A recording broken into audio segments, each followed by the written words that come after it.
Hi ಎಲ್ಲರಿಗೂ ನಮಸ್ಕಾರ. Welcome to my channel.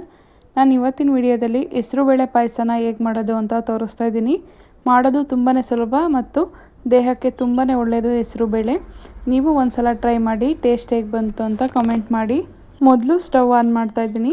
Stove on ಮಾಡಿ ಒಂದು ಬಾಣಲಿನ ಇಟ್ಕೊಳ್ತಾ ಇದ್ದೀನಿ. ಬಾಣಲಿನ ಚೆನ್ನಾಗಿ ಬಿಸಿ ಮಾಡ್ಕೋಬೇಕು. ಮೀಡಿಯಮ್ ಫ್ಲೇಮಲ್ಲೇ ಇಟ್ಕೋಬೇಕು. ಇವಾಗ 3/4 ಬೌಲಷ್ಟು ಹೆಸರುಬೇಳೆನ ಹಾಕ್ಕೊಳ್ತಾ ಇದ್ದೀನಿ. ನೀವು ಜಾಸ್ತಿ ಕ್ವಾಂಟಿಟಿಲಿ ಮಾಡೋದಾದರೆ ಜಾಸ್ತಿ ಹೆಸರುಬೇಳೆನ ಹಾಕ್ಕೊಳ್ಳಿ. ಲೋ ಟು ಮೀಡಿಯಮ್ ಫ್ಲೇಮಲ್ಲಿ ಇಟ್ಕೊಂಡು ಚೆನ್ನಾಗಿ ಘಮ ಬರೋವರೆಗೂ ಹುರ್ಕೋಬೇಕು. ಯಾವುದೇ ಕಾರಣಕ್ಕೂ ಹೆಸರುಬೇಳೆನ ಕಪ್ಪುಗೆ ಮಾಡೋದಕ್ಕೆ ಹೋಗಬೇಡಿ. ಸ್ವಲ್ಪ ಕಲರ್ ಚೇಂಜ್ ಆಗಬೇಕು ಅಷ್ಟೇ. ಈ ರೀತಿ ಡ್ರೈ ರೋಸ್ಟ್ ಮಾಡ್ಕೋಬೇಕು. ಹೈ ಫ್ಲೇಮಲ್ಲಿ ಇಟ್ಕೊಂಡ್ರೆ ಕಪ್ಪುಗಾಗ್ಬಿಡುತ್ತೆ, ಟೇಸ್ಟು ಕೂಡ ಚೆನ್ನಾಗಿರಲ್ಲ. ನೋಡಿ, ಈ ರೀತಿ ಸ್ವಲ್ಪ ಫ್ಲೇವರ್ ಬರಬೇಕು. ಹೆಸರುಬೇಳೆದು ಘಮ ಬರೋವರೆಗೂ ಚೆನ್ನಾಗಿ ರೋಸ್ಟ್ ಮಾಡ್ಕೋಬೇಕು. ಇವಾಗ ಈ ಕಡೆ ಒಂದು ಬೌಲ್ಗೆ ತಣ್ಣೀರು ಹಾಕ್ಕೊಂಡಿದ್ದೀನಿ. ಇವಾಗ ಹುರಿದಿರೋ ಅಂಥ ಹೆಸರುಬೇಳೆನ ಹಾಕ್ಕೊಂಡು ಚೆನ್ನಾಗಿ 1-2 ಸಲ ತೊಳ್ಕೊಬೇಕು.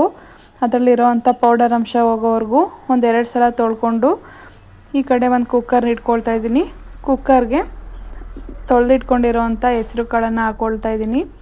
ಯಾವುದೇ ಹಬ್ಬ ಆಗಿರ್ಬೋದು ಅಥವಾ ನಾರ್ಮಲ್ ವಾರಕ್ಕೆ ದೇವ್ರಿಗೆ ನೈವೇದ್ಯಕ್ಕಾಗಿರ್ಬೋದು, ಈ ರೀತಿ ಸುಲಭವಾಗಿ ಹೆಸರುಬೇಳೆ ಪಾಯಸನ ಮಾಡ್ಕೊಳ್ಳಿ. ಟೇಸ್ಟ್ ಅಂತೂ ತುಂಬಾ ಚೆನ್ನಾಗಿರುತ್ತೆ.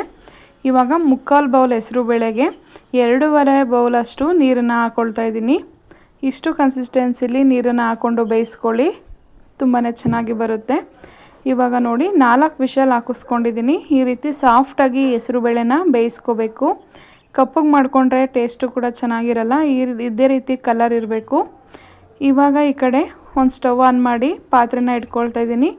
ಪಾತ್ರೆಗೆ ಬೇಯಿಸಿಟ್ಕೊಂಡಿರೋ ಅಂಥ ಹೆಸರುಬೇಳೆನ ಹಾಕಿ 1/4 ಲೀಟರ್ ಆಗೋವಷ್ಟು ಹಾಲನ್ನು ಹಾಕ್ಕೊಳ್ತಾ ಇದ್ದೀನಿ.